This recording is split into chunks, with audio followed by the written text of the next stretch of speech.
to season 2. Season 1 was all about learning for me how to do a podcast, and for the guests about what mattered to them when it came to culture, leadership and EVP. I've made it my mission over the last 11 years, 12 years within further education recruitment to learn so much about people, culture, what makes the organisations tick, and ultimately try and bring you podcasts with people that really make a difference. As we move into season 2, it's become more of a conversation.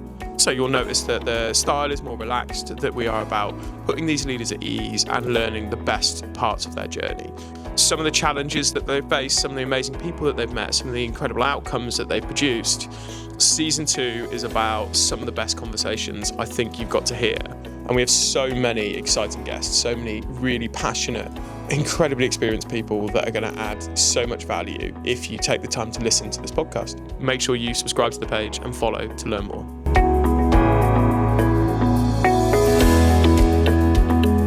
So, welcome. Today has taken me not just to my hometown, but to my home college, city of Bristol, and we're here with Julia Gray.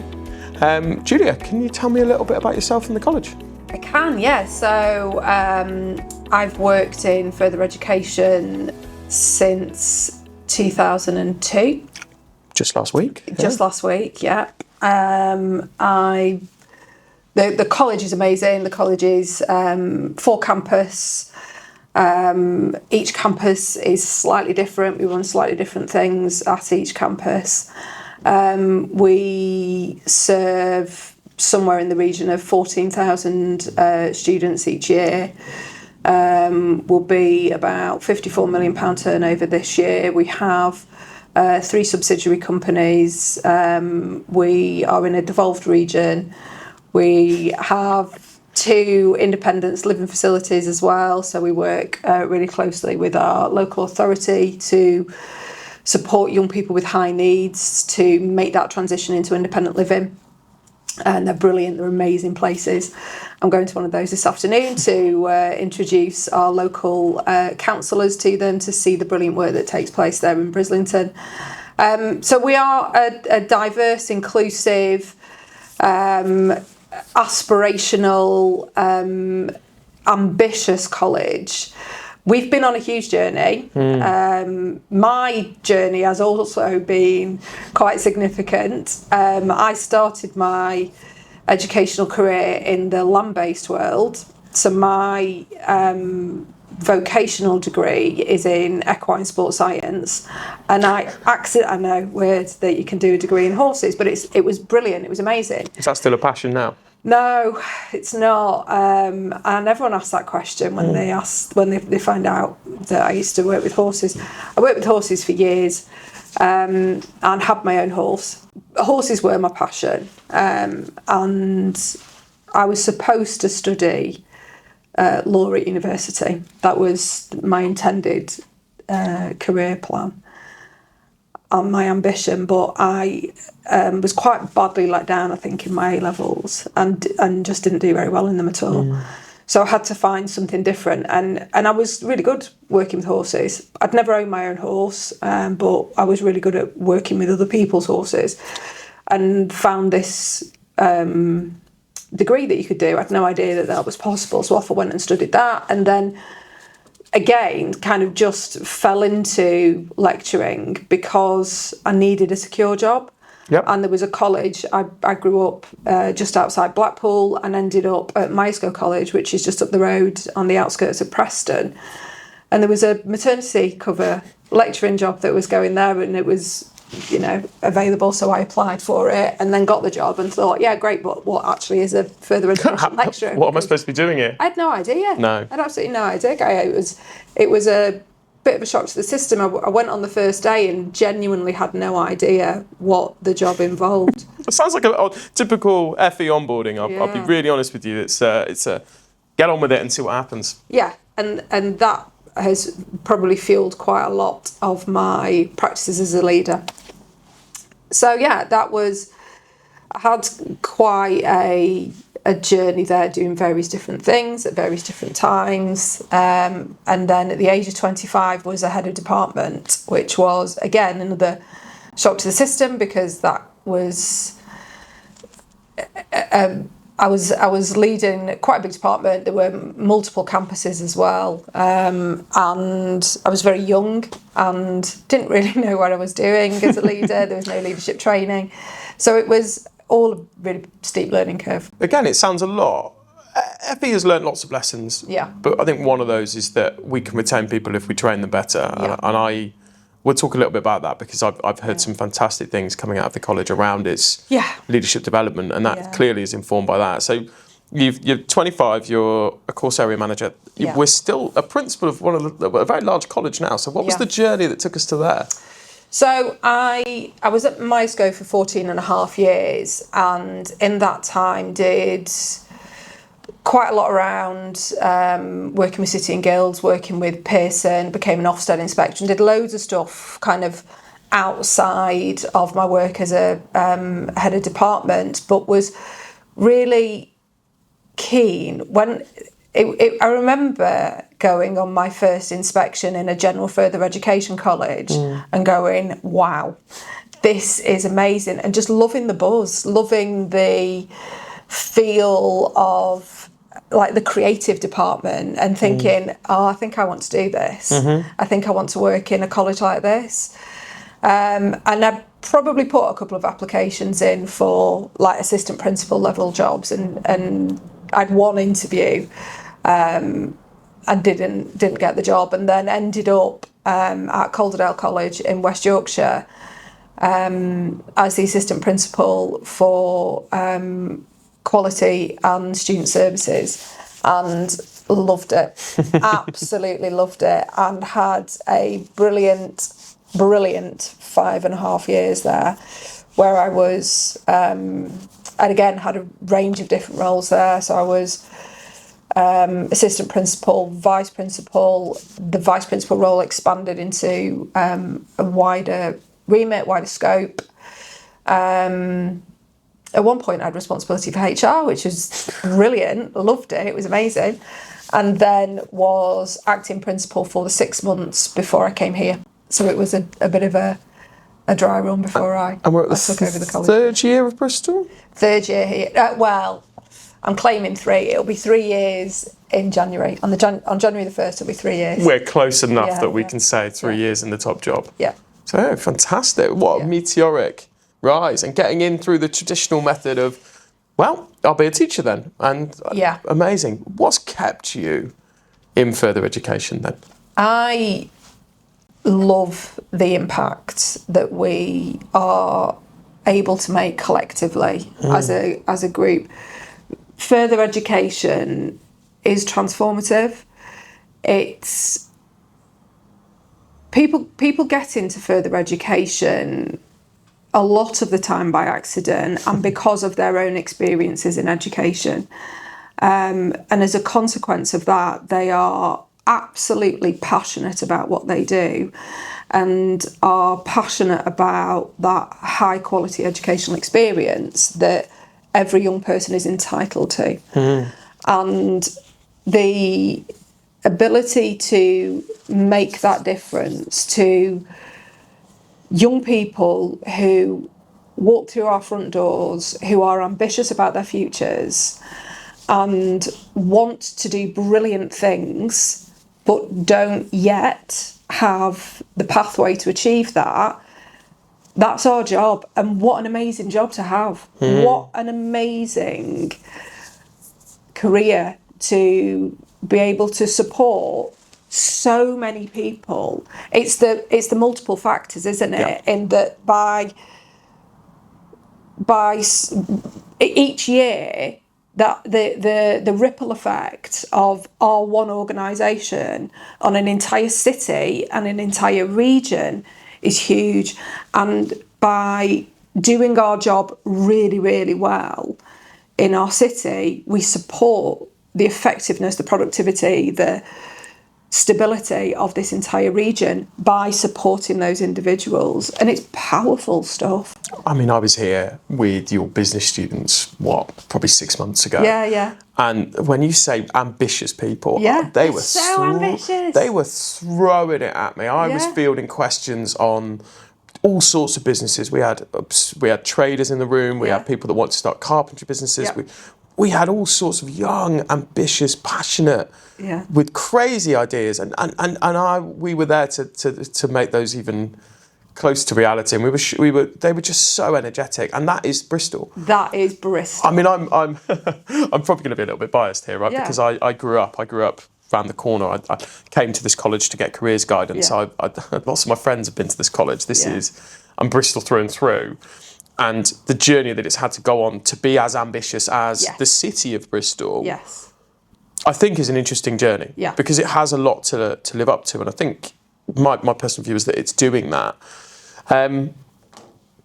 What advice would you give to someone who was looking to get into further education, maybe in Bristol, maybe anywhere else? So, further education is exciting. It is so I'm going to tell you, I hadn't thought I was going to tell you this, but my analogy about further education in comparison to higher ed, I've spent a lot of my career kind of with one ski on further education and one ski on higher education, foot on either ski. And higher education I describe as a really luxurious cruise, and that it's really nice, and maybe not so in the current climate, but it's really lovely, and you get to enjoy it and, you know, have lovely dinners and enjoy your time taking in the sights, but it takes a lot of time to turn it round. But in further education, it's a bit more like a speedboat. So you've got to hold on really tight. You've got to perhaps take your travel sickness pills and prepare. I think it's a homemade speedboat. It's not one of these nice luxury ones. It's a bolted on to the back of a dinghy kind of job. But my God, it's exciting. My God, it's fun. And if we want to pivot, we can invariably pivot quite quickly. We can make things happen. So to work in further education, I think you've got to be passionate about what you do. You have to be absolutely committed to the purpose. So the whole reason why anybody should want to work in further education is because you are in any role. This isn't just teaching, this is any role, full stop, is that you should want to make a difference to the lives of the young people and adults who are studying with you in order to achieve their future opportunities. That is the sole purpose. So it is about connecting the outside world, the world of employment, the next steps in higher education, to the young people and the adults who are studying with you. You've got to be passionate, and the advice, I guess, is to embrace that, to embrace the bumps that may come on that speedboat ride, because it's really exciting. And I don't mean that in a glib way, and I don't mean it in a, well, you've just got to deal with it and be resilient if it is a bit sketchy. I don't mean that. I mean that at times it might feel challenging. So it might feel challenging when, you know, if you are a teacher and your students are struggling to attend for whatever reason, or there may be some behavioural challenges, or it might be the curriculum's just changed and you've got to rewrite a whole curriculum, and all of the different things that you've got to deal with. Or, you know, you work in finance and the funding rules have changed again, or you're in MIS and you've got to write a new programme for whatever. All of these things, but all of them, when you connect that to the bigger purpose of the difference that you are making to so many people's lives and the future of the city and the region, are beyond measurable. There's nothing like further education for job satisfaction. Oh, without a doubt. Because I think, you can teach, you can do higher ed. In further education, we are outcomes led. I've sat with principals that have said, I want to lower my achievement rates to up my outcome rates. Yeah. Because we're teaching too many people too strictly to the curriculum. We're getting massive 96% achievement rates. Yeah. But actually, we're not shaping them to deal with employers and be part of the outside world. Yeah. Only in FE would I hear that we're trying to do better for students. Absolutely. Because we're trying to raise outcomes. Yeah. And also, in my view, colleges are sat, and we are sat today in the rather lovely, newly redesigned College Green campus. Yeah. we're sat in the heart of the community. Absolutely. So colleges absolutely meet students where they are, in terms of wherever they want to learn, wherever the employers are. At this campus in particular, we're moments from Hargreaves Lansdown, multi-billion-pound organisation. I'm sure we've got a relationship with them. We have a relationship with those. And that's so we're not just we're at City of Bristol College. We're definitely shaping business and the economy. So you didn't say earlier economic growth, but that's our purpose. It sounds like City of Bristol sits right at the heart of the growth, and that's something that someone getting into FE can be part of. Absolutely. That is definitely our purpose. Why we are what our reason to be is. Student outcomes. You might have an interesting answer to this one, but what's one common misconception about working in further ed that you think people hold before they start working in further ed?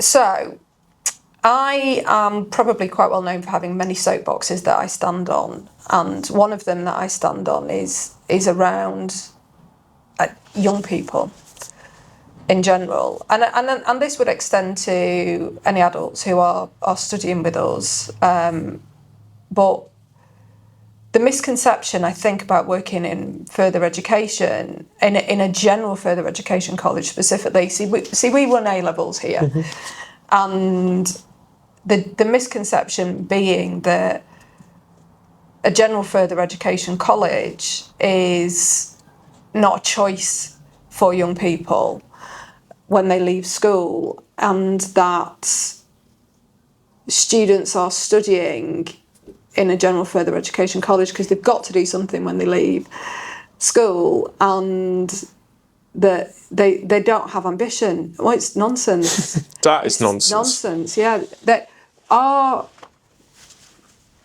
if I could change anything in my work, it would be for people to truly believe in young people, in how brilliant they are, because they're amazing. Young people are incredible. They are amazing. They have so much to tell us. They have so much to help us with. They have so much to inform us about our lives and about how they experience the world through their eyes. And our job as educators is not just to tell students you must do this way and you must do this that way. It's to learn from them as well. And that's really, really important for us to do our job properly, is to learn from our students of any age, but particularly our young people who are experiencing the world differently to the way that I experienced the world when I was 17, because the world was different. Totally different. Yeah. Totally different place. This intergenerational thing that you get, like, oh, well, young people are lazy or blah, blah, blah. It's just not true. It just isn't true. But people of the older generation to me said that about my generation. Yeah. It happens every time there is a new generation. The older generation will say it wasn't like that in my day. Well, no, it wasn't. But that doesn't mean that young people are terrible. But there's always examples of, because I have met some terrible young people, right? But I've met some terrible people in life. Yeah. What I have seen in this most recent generation is that if you give them investment, if you give them time, if you show them that they are safe to be whoever they are, they will show you themselves, and they will be largely ambitious for themselves and ambitious for their city. It's insane to tar, and we wouldn't allow you to do it in any other setting. You can't tar all young people with they're all the same. They're all their own. FE's massive on meet them where they are. And as long as you meet every learner that comes to the door as who they are, you can look after everybody. I imagine this is going to be a fun one. Proudest moment in further ed so far? I mean, it's a really big question. The proudest moment in further education.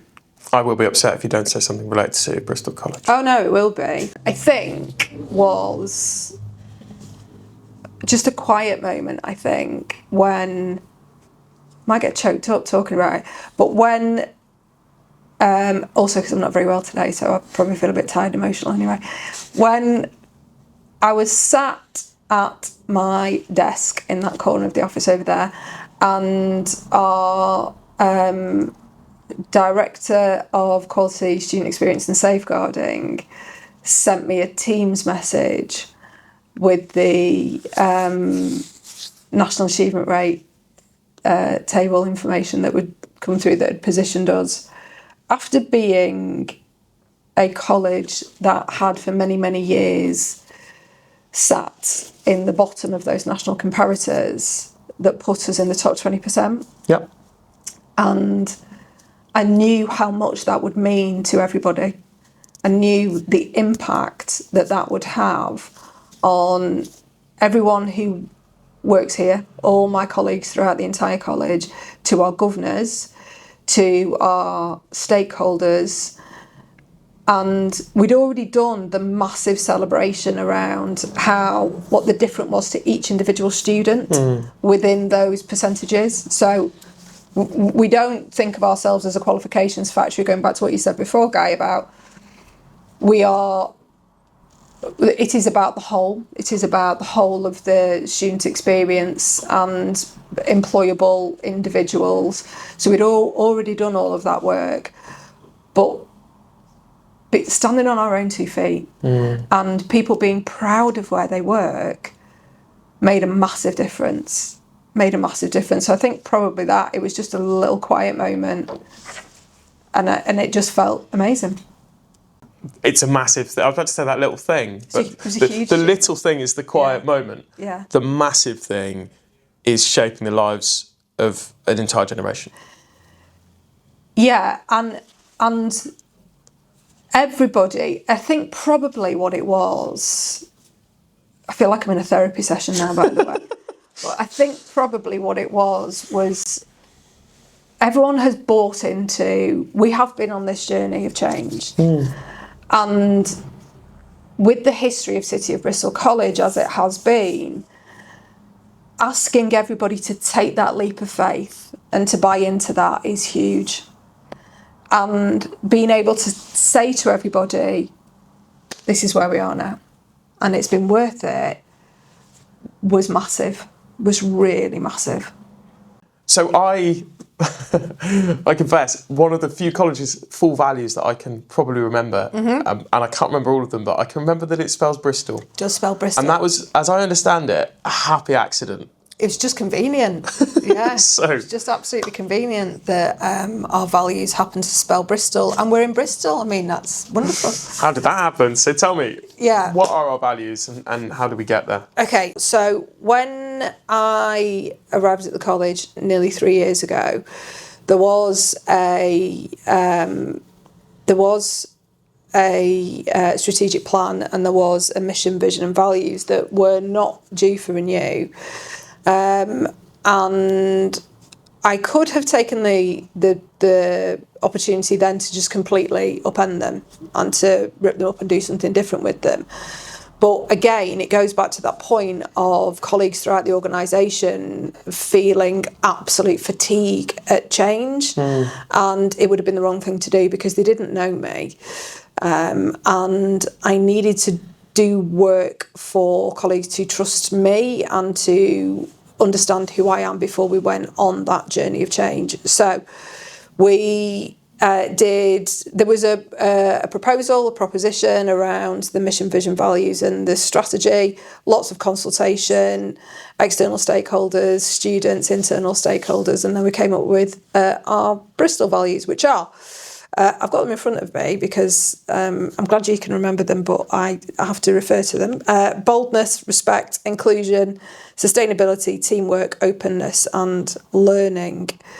And we played around with them a lot and came up with various different things. And everything that we came up with and moved around in different ways, essentially, we found did spell Bristol. But it didn't spell Bristol to begin with. I can't imagine it. I can't. That would be an incredibly impressive coincidence. I imagine it was all jumbled up. We workshopped it a lot, and then actually we can accredit this to Amy Mason-Brown, who is one of the leaders in one of our subsidiary companies, and it was her that made that connection. So, well done, Amy, because it was her that put that link together. So, yeah, it was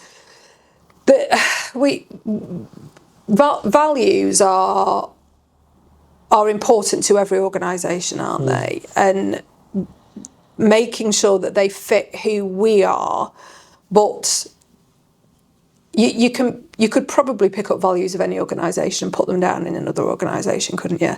Yes. So to an extent, but to us, there needed to be something about them that represented us. It's almost the ownership of Bristol and the feeling of Bristol. Yeah. I said to you at the very beginning, I think, off camera, was that values, shoot me, don't matter. It is the behaviour framework, not the prescribed behaviour framework, not the one that you write and tell them that's how we behave. Yeah. It's well, that's not very Bristol, is it? Or that's not like picking. I was with a principal on Monday. She picked up some rubbish, put it straight in the bin, and said, "These are the things I hate. It's not very college of us." And I thought, they are the little standards, the little things and the behaviours that make it up. And it's a feeling. So yeah, you could transplant the values, but can you transplant the DNA of an organisation and how difficult that is to change? I agree with that, yeah. I think it's really important. And the first one of our values there, boldness, I will confess to having quite a lot of sway in having something that was around boldness and who we are, because going back to what I said in the first part about being proud of who we are, there was, because of our journey, there was a feeling of a lack of pride of working at City of Bristol College for some colleagues, not for all. But that's difficult. That is a difficult position to be in. And what I really wanted was for everyone to feel empowered and to feel that working here was something to be really proud of, but also changes that we were going to implement. I think it's really important that you learn from other organisations and you learn from other ways of working, but don't expect that you can just take something off the shelf and implant it somewhere else and it will do the same job, because invariably it just doesn't work.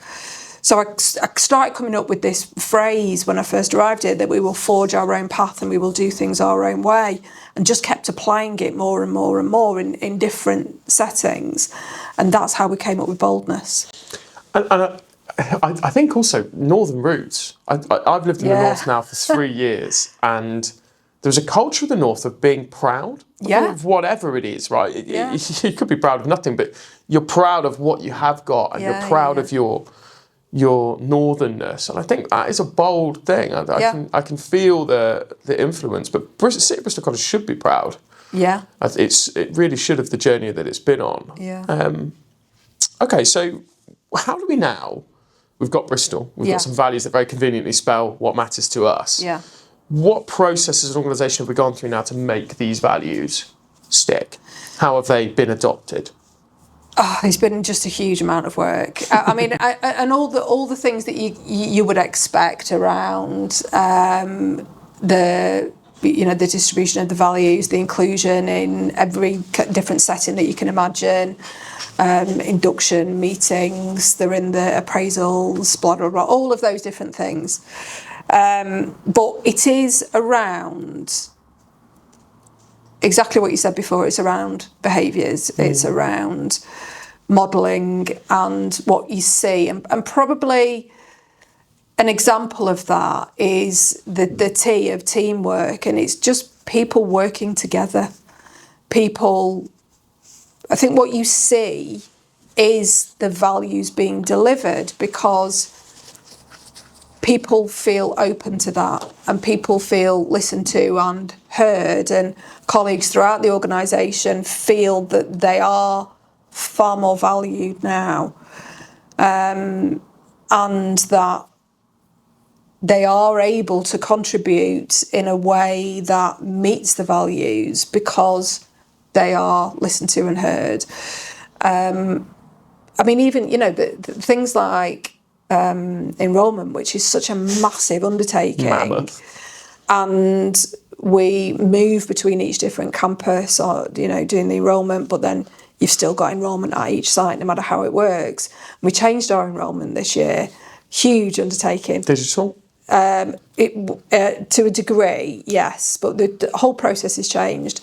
End-to-end process has changed. Massive. undertaking, and it has increased the volume of students that we can enrol, hugely improved the experience for everybody who's a participant in enrolment, whether that's colleagues throughout the college or whether that's students who are coming to enrol or their families who are coming to enrol with them.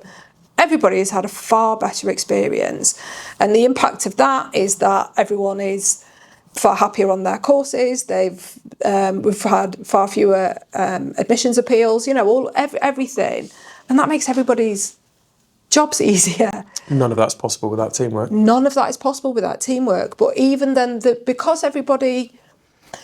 because people feel valued and they've been listened to and heard in the creation of that process, they're more willing to participate in helping it be a success. Yes. Whereas if you turn the clock back 3 years, when that was difficult, I'm not going to do that. I can't do that because it's too difficult to do that.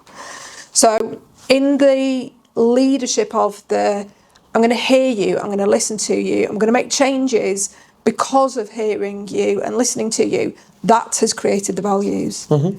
So everybody is more willing to deliver on what the expectation of the values are because they are valued in themselves. And that's how the culture change has been delivered. Incredible. And the turnaround is in effect. We've got a kind of unique challenge at City Bristol College because we are spread across 4 campuses. Yeah. And we have been for a very long time. Yeah. And so previously, I think some of those were different colleges. They entirely. Were. It was many. This is probably the college I know best, but it's mergers after mergers, so that has its own challenges. Yeah. How have we managed to get Bristol values to work across Bristol colleges? It's a really interesting question. So each campus has been formed for its purpose, and there have been mergers to create City of Bristol College over many, many years, but then there's also been closures of campuses, and those closures have created fractures and people feeling disenfranchised as a consequence of those closures. So all of that has resulted in changes to the culture, and we have colleagues here who worked at those very original colleges and have worked here for 40 years. Yeah. In those different organisations, and they know the history of the college extremely well. I am quite happy that each campus has its own personality, and the college has a singular set of values and a singular purpose. That's okay. I think it's totally fine. It's about the behaviours. Yeah. Again, as we said, it's do we behave differently? I think with culture, and I'm sure people are sick of me saying this, you can have a standard. Yeah. And anyone can enhance that standard. You can go beyond the Bristol standard. You can never deviate from it. So as long as everyone's fairly treated across campuses on multi-site, or even you've got your 3 subsidiaries, they've got their own offices and set up. As long as everyone's fairly treated and no one's allowed to get away with turning up at 10 o'clock every day and leaving every day at 4, unless that's in their contract, we have parity, therefore we can have more improved areas. And maybe there's pockets of great, fantastic, even overwhelmingly more positive culture. Yeah. But there's no pockets of negative and difficult issues. Yeah, and I suppose the way that works for us is that the heads of department operate across the different campuses. Yep. So they do in all the professional services and in the curriculum areas, they operate across the different campuses, so they are able to do that, and that creates that whole college approach, which is so very important to the work that we do, to ensure that everybody gets that same standard experience. But that because of the nature of, we know that personality is created by curriculum as well. So we have slightly different curriculum at each campus, and so each campus has its own slightly different personality. We've got slightly different economies at each end of, like your SPSA Centre, we're closer to the docks, we're closer to Avonmouth, we've got more involvement on that side. If we're City of Bristol in the centre, in College Green, we've got more professional skills and we've got more business and more catering. We're right in the heart of the city. So, but I tell you what we have done, which has been really important, is change the environment very specifically. So at College Green and this year at SBSA, we've massively changed the environment. So we've invested in facilities, and that has significantly helped. The other thing that we've done is for all 4 of the campuses to really support that unified culture for students as well as for colleagues is introduce new roles called community campus leads. Yep. And they've been absolutely transformational. So the community campus leads are sort of the halfway between the outdoor focus, because all the senior leaders are multi-campus and because all the heads of department are multi-campus, they're singular sort of point of reference for the students in terms of coming from school and knowing that that's the person who is in charge of the school. They kind of missed that and they lost that. So we've recreated that with the community campus leads, but they are also the halfway between that interface with the community leaders where each of the campuses is located. So they are supporting with students being able to access really brilliant enrichment trips, or support them with any sort of challenges they've got around behaviours or being able to meet the values of the organisation, those different things. And they're incredible. Honestly, they've made such a massive difference. And they're beacons of each campus. So they, again, that differing for each campus, they understand intrinsically what goes on. Amazing. So in all of this change and everything going on, would you expect your staff now to be able to not just tell me the value spell Bristol, but do you expect your staff to be able to name each value? No, probably not. What do you expect from them? So I think a lot would, but probably not everybody would. And the reason why probably not everybody would, because in order to do so, they would have to sit down and spend a lot of time learning that, and they would have to have the sufficient capacity within their brains to add this information to their brains and then recall it from their brains. What I would prefer them to do is to embody the values and to understand the culture change journey that we are on, and to recognise the importance of the feeling of each campus, of understanding our purpose as an organisation, and the fact that we are here for the ambitious education of all of our students, and that we are here to work collectively in the pursuit of that's what we're here for. So if they can't recite every single one of the values, then that's okay. But if they are demonstrating in their behaviours, in their commitments, that they understand what those values are, then that's okay. I think the students need to know 2 things. So we do welcome talks with all of our students, and we tell them that they are important. And that's the most important thing to me. So we tell them how important they are to us and important they are to their own future, so that they may face challenges and they are important to their ability to be able to achieve their ambition in the future. That's the most important thing. So they don't need to know about, sustainability and inclusion. We tell them all of that, and we tell them about what we stand for, but they should expect that. They should have an expectation that our college is inclusive. They should have no other expectation that they are coming into an environment that is inclusive. But we should be telling them that we, above all of anything else, I always say to them that in any room at any time, you are the most important people. Our students are the most important people. And that's a step change for some of them. They feel different about themselves. From where they've come from being maybe just a number. They come to sit at Bristol and they are treated. And I have a slight bugbear. I like the fact that we're telling them that they're important, not that they're special. Yeah, no, they are important. Yeah, they are. They're the most important. Yeah. They're not necessarily special by design. I think every person's a person, but we've all got our own life to shape. Yeah. And that's what will make you special, is all the skills and everything you do in life will make you special. But you are the most important thing in a college. Yeah. Yeah. Interesting. They are. Really interesting. Well, and I say to them, you know, we all exist. The buildings exist.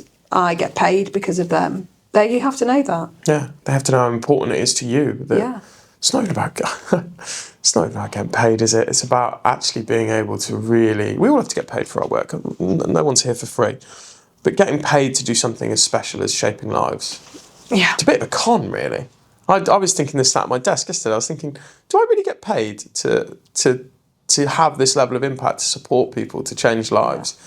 And yeah, I do, and I'm so grateful for it. Yeah, for students though, it's often the tangible thing though, isn't it? They get it. The salary is the tangible thing. They get it and they see it. Mm. Yeah. And how is this then, this culture, this strategic plan that you've embodied, what's that done for your workforce? How do they feel? I think it's been transformative. I actually went to meet an external stakeholder last week at an alternative provision. It was a really great meeting. It was a really wonderful meeting, and they had nothing but positive things to say about our additional learning support team, and that they had nothing but positive things to say about our journey as a college as well. So I really feel that everyone feels, regardless of the vehicle by which it's achieved, because I also think that the strategic plan is no different in the strategic plan is just the vehicle. Yeah. It isn't, not everybody who works at City of Bristol College will be able to tell you the details of the strategic plan, but it is the vehicle by which the new ambition is being delivered. But I think it has been extremely helpful in delivering our purpose and ambition. And that shows up in the staff engagement surveys. Yeah. Shows, oh gosh. Yeah, massively so. Yeah. I was talking with Hayley before she went on maternity around the huge leaps upwards in terms of satisfaction, in terms of engagement. Your workforce has responded positively to all of these impacts and changes. Yeah. And have you got any mechanisms then that you could recommend to anyone else for measuring your culture and how it's improving, how it's changing? Is there anything that you do that you can shout about? I mean, one of the things that we did quite a lot of work on, I think, this might not answer your question directly, but it did tell us a lot, was around the appraisal. Yep. So when I arrived, so I started on the 1st of January, and it would then got an Ofsted call. I'm just thinking the 1st of January is a bank holiday. Well, it was, but it was official. My official was it your date, first? Wow, that's commitment to the cause. My official start date was the 1st of January, but I actually started on the 2nd. And then 5 days later, 5 working days later, we got the Ofsted call. That is incredibly brutal. Yeah, started on Tuesday, following Monday, we got the Ofsted call. And we were in a difficult position at that point because the appraisal window had technically closed, and governors were very keen, as quite rightly, to ensure that appraisals had been completed and that actions were taken to ensure that people were held to account, managers were held to account if appraisals hadn't been completed. And I was very keen to put a stop to that and to just hold, because we didn't know why. We didn't know why those appraisals hadn't been completed. So when I started to unpick it a little bit more, I could see that there was a lot of things that were wrong. So we changed it completely. So Hayley, our Director of People Services, and myself sat down in my kitchen, actually, at the time, and sat down and reviewed the whole thing. We rewrote the appraisal process.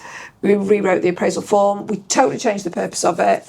And we made it about people, about individuals, which is what it should be. It should be. It's an appraisal. It is an appraisal. And anyway, put lots and lots of changes in. And within 12 months, so the next time the appraisal window was opened, we had just short of 99% completion, and those that weren't complete were, long-term sickness or maternity leave, absence, things like that. The year after, it had gone up again. So and for that that's a significant marker and a significant Huge. indicator of culture change, because to engage in a process like that is a demonstrator, an indicator of your engagement with your employer. Yeah. So it told us a lot about how people felt, and also the satisfaction with the appraisal process itself had, well, to begin with, it was quite dreadful, but when we managed to change the process, it was hugely positive, hugely positive, with some really lovely comments that colleagues had put in there. So yeah, that made a big difference. And when I talked to Hayley about this, she said it was making it not cumbersome. Wasn't cumbersome. It was investing in the managers to make them better leaders and better managers, and then to use this as a toolkit. Yeah. That was all formed part of your, from what I can hear, pretty epic leadership and management training that you've been running internally. Which was great. Yeah. Yeah, it is great. It still is great. Yeah, and it is a journey for leaders and managers. We're very, again, it goes back to this whole premise of a bit of a tag you're it, which I think we've moved beyond that now in FE, but we very much used to have that. You'll have seen it loads. 12 years in. Yeah, that there is an expectation that we can be brilliant if we promote people who are brilliant at what they do originally but have no experience in leadership and management. And that's a huge challenge. It's also not fundamentally, for anyone thinking that is true, it's not true. We have to find and train brilliant leaders and brilliant managers, not just brilliant educators. Now, you should understand the world of education. I think I echo that, be an expert in your field. But that doesn't make you an expert leader or manager. No, it doesn't. And also, when I worked at Calderdale, actually, which was a smaller college, to here, it was really clear that actually you didn't need to be a subject expert to be the leader of that curriculum. And it made far more sense in terms of the organisation. But I'd come from the land-based world, don't forget, before that, where not being an equine expert was, and being the head of an equine department was a complete no-no. But it was, here it was very, very clear that we needed to invest in supporting managers to be really good managers and to help them, because the experience of everybody needed to improve. So managers needed help so that they could do their jobs really well, and then support all of their teams to be able to do their jobs really well. And when I was talking to Hayley, I kept talking about this concept of servant-based leadership, where our job is just to remove barriers for people so that everybody's capable of doing their jobs. And what I didn't want was this really sort of like bloated senior leadership team. And I absolutely did not want everything coming up. I will make the decisions on everything. Absolutely not. And Catherine, who's the deputy principal, is absolutely committed to ensuring that people have autonomy, because people should have autonomy. And a lot of self-worth and a lot of job satisfaction comes from having autonomy, being able to make decisions. So we spent a lot of time putting systems in place to allow that to happen. And the training has just been brilliant. And we've added into the management academy training over the 3 years that we've delivered it to help people to be really good managers. And we have all of the things that make people motivated in FE, especially if you can create progression, autonomy and purpose. They're the things that people, once they have enough money to survive, basic needs, those are the things that drive people to be excellent and drive standards and drive behaviours. Yeah. What are the three main reasons that people work at City of Bristol College? It is a really good place to work in terms of the job satisfaction of working with students, working with colleagues in the variety of different departments. So we have lots of additional support policies that allow colleagues to get out and do little bits of extra things. So our finance team took advantage of our volunteering policy just before the summer and went out and did a really brilliant piece of work with a local charity. There are additional benefits around just coming to work. Yes. That make people work here for a long time. So there is a community feel here at the college. So our students feel like they're part of a community, and colleagues feel like they are part of a community, and are rewarded for being part of that community with recognition, and they're well respected. We are on this journey of change, which is a rapid journey of improvement and external recognition. And working with students just keeps you young and alive and vibrant. And also, I think your physical environment has a lot to play. Yeah, we've changed the physical environment a lot, but walking out of our city centre campus and just down over to the floating harbour is quite exciting. Yeah, we were just talking about the Louisiana around the corner. Which I don't know where it is. Well, it's a fantastic venue, and Wapping Wharf is beautiful. But you just have, but even your newly repurposed, soon to open construction centre. Yeah, is that just launched? The Parkway. Yeah, we've opened that. Yeah. Yeah. So with all the new green technology there, it's amazing, and it looks brilliant. But at Advanced Engineering Centre, we've got a flight simulator. It's just brilliant. Where was my invite? We've got aeroplanes there, flight simulator. I've crashed it a couple of times. It's please don't break exciting. it. I'd like to get an invite before you break it. Yeah, no, I haven't broken it. So, given you've done all this work on physical environment, the benefits package is brilliant. People work here because of the feel. How does City Bristol College support people's progression? So we do, within our management academy, this is an interesting question because it depends what people's progression ambitions are. Some people want to progress into management, but not everybody does. People are very happy doing the work that they are doing but still want to progress, and that's important because progression is not a concept that is linear. Progression doesn't mean that individuals have to move up to the next level, but they still want to progress in their knowledge and skills. So we have comprehensive CPD offer, which means that people can continuously progress in their acquisition of knowledge within their job roles. But we also do have progression opportunities for those who are ambitious about management, including within our management academy, where we have an aspiring leaders course, which is just amazing. So we take colleagues off-site, we take them to a management training venue just up the road, and it's delivered by our very own incredible Slovitzer Talbot, and it's off-site sessions and a series of training events where they're able to actually get a feel and an understanding of what management is all about and then how to make those applications. We've had quite a few actually who have progressed internally as a consequence of taking part in that training.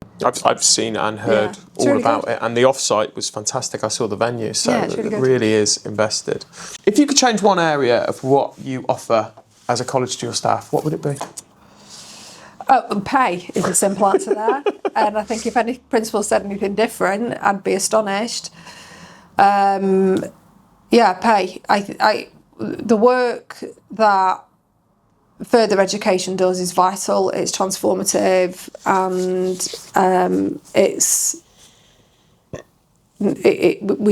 our funding is insufficient to be able to reward it in the way it deserves. In all this career, in what I think is coming up to 20 years in further ed? Yeah. Is that right? No, it's more than. More than? 22 years in further ed? Yeah. Standout role models, people that you look up to, anyone you admire? It's an interesting question because there's lots of people that influence your career in different ways at different points in your career. I think one, when I worked at MySco, there was a vice principal there who called Paul Morton, who was a real character, and was he absolutely stood by his team. He was for his team, and he listened to his team, and he was full of humour, and he was human, and he made things happen so that we could do our jobs, and that was incredible for me, and it was a game changer. It was an absolute game changer. And I'm smiling because he was a Scouser, Paul, and the second person I'm going to mention is also a Scouser, who I'm still incredibly good friends with now, and that's Rachel Hannigan, who's the CEO at Hugh Baird College, and she's brilliant, Rachel. So she was the deputy principal when I went to Calderdale College, so she was my direct line manager, and I learned so much from Rachel. And if she hears me say that, she'll go, "What?" Because she would always say that I just went off and did my own thing, and then would come back and tell her, "Oh, I've done this." But I did learn a huge amount from her, and would constantly just, be quietly taking notes in the back of my head, thinking, "Oh, and that's interesting, and that's interesting." So I don't think it's the same as I said right at the beginning of this discussion.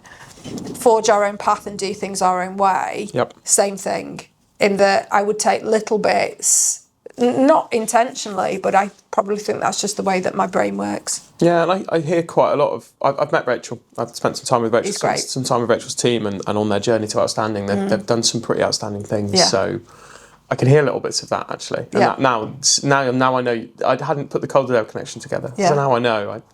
I get it, but I massively agree. Forge your own path. Do what feels right. Exactly. With the right guiding principles and the right ethos, and the result will be good for us. Interestingly, another one there is Julia Heap from Hotwood Hall, who would always talk about authenticity. It took me a while to understand what that meant about authenticity. And what that really meant for me. And I think that probably came from being a bit of a pretender in the horsey world. Yep.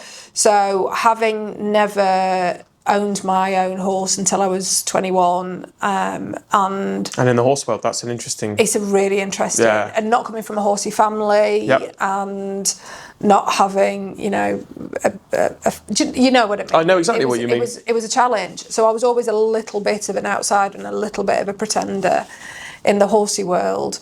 So then finding that authenticity for me was a little bit of a challenge. And also always being a younger leader, always feeling like I had to prove myself a little bit. So it took me probably until, I don't know, it's probably coming here to really find that. I've spent a lot of time in Hotwood Hall and its surrounding component teams, and with Paul Pritchard, who gets a shout out. He hasn't been mentioned on this, but if anyone lives in the north, you will have met Paul. He's probably the most famous man I've come across. If you say, "Do you know Paul Pritchard?" most people go, "Yeah," and we love him.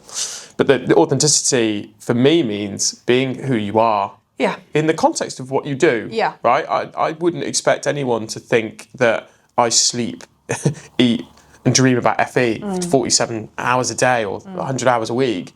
But when I'm at work and when I do my job and what I care about, that is further education. And maybe at the weekends, I like doing something different.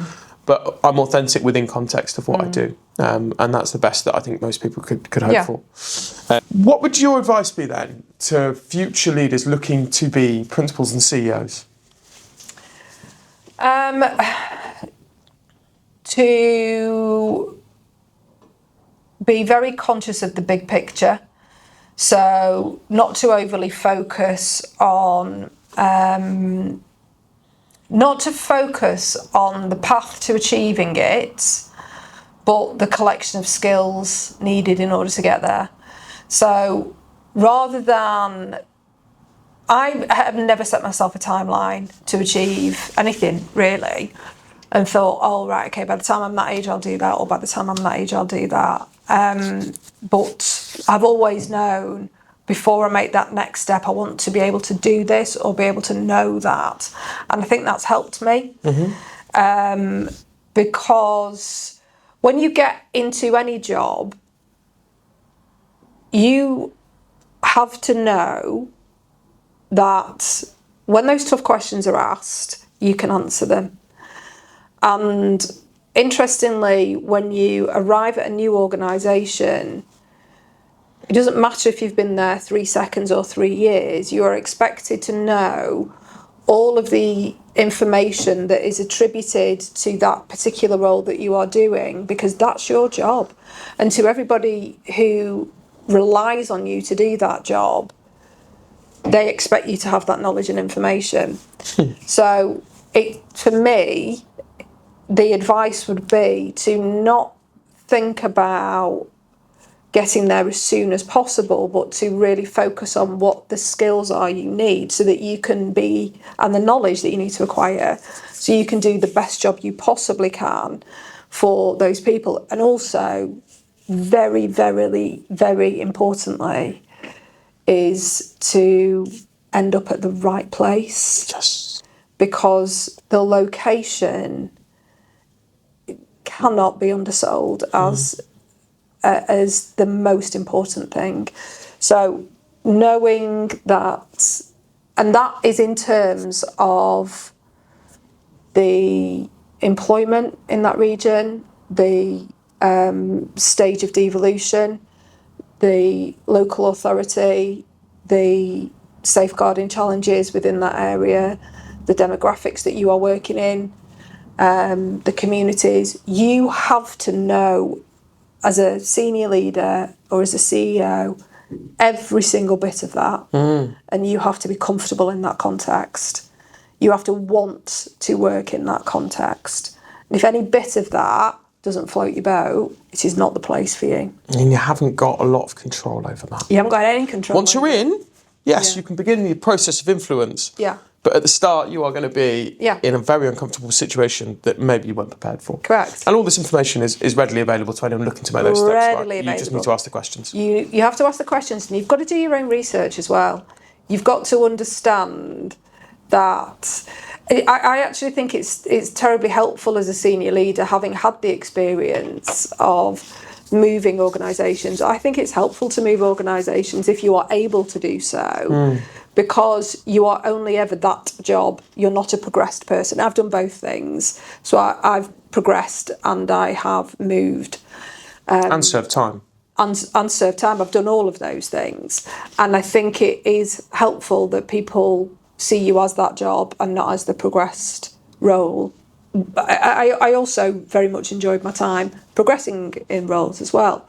But when you're doing a job like the one I'm in now, the CEO job, you can only do the CEO job. You can't do the CEO job on the vice principal job, on the assistant principal job, because it's too much. There's too much of the CEO job. And everybody here relies on me to do the CEO job so that the college runs effectively. And if I don't do that because I'm busy sticking my nose into the deputy principal's job or the chief operating officer's job, then things don't get done properly. Yep. Trust but verify. You can't be doing someone else's job for them. I've let go of almost everything in my role, and that was the most lonely journey because my identity was tied, as I imagine most people was, to either being a good manager or being a good recruiter, and I had to disconnect what I thought I was good at from making me feel valid. And that is such a difficult journey to go through. But in doing so, you have to release control and slowly hand things back. But I don't know how half my business works in certain places anymore. I'm not in that level. That's scary, isn't it? I'm not in that level of detail. Yeah. So sometimes I get a call out of the blue. They go, "Do you know about this?" I'm going, No. Yeah. What do you want me to know about it? Yeah. Okay, all right. Yeah. Can I call you back? And in the old days, I would have gone, absolutely, all ahead of it. Here's all your problems, all done. I used to be able to name every contractor. Yeah, I used to be able to know how many students were on pretty much every course that was run. I genuinely couldn't do that now. I can give you a headline figure. But I don't need to know that information. Someone does. Someone does, and I can talk about the headline figures.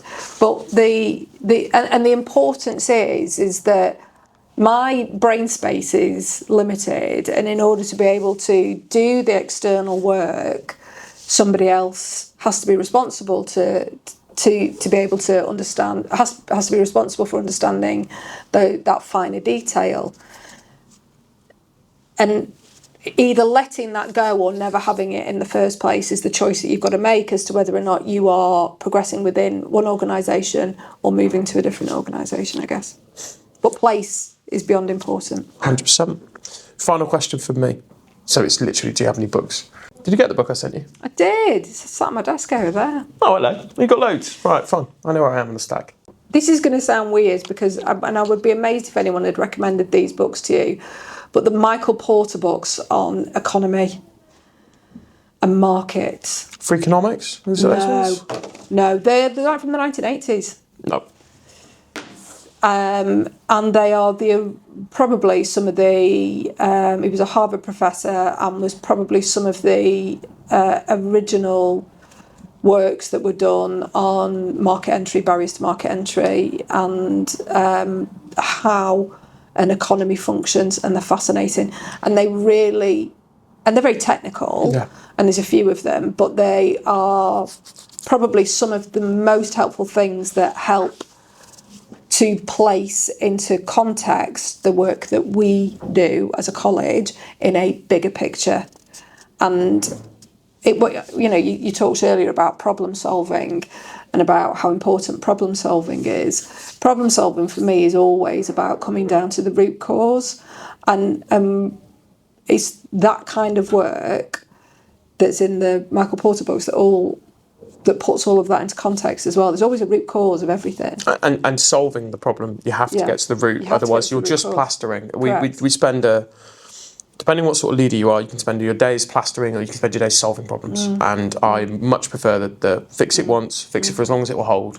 Not just leave that, because you never know when it's going to burst. You never know when that plaster is going to come off, and then it leaves you in a worse place because you think everything's rosy, the walls all finished, and then suddenly, boom, straight through, and it will come when you don't want it. You'll get the call from Ofsted, you'll get the call from the FE Commissioner, you'll get a funding change, and then you'll get a clawback. And it will happen in a week, and all those plasters you put up have suddenly wrapped around you, and it's a nightmare. So no, and also that harks back to your words that actually college is here to fuel the economy, to fuel the outcome. So it makes sense that you're recommending economic books. It totally does, and I will have a look at those. Thank you very much. I do. Well, that concludes our pretty fabulous podcast. So thank you so much for being so candid and sharing so much with us. And I hope to anyone who's been enjoying this, watching it and taking from it, that you've made some notes, because there's some brilliant bits in there. Have a great rest of your day.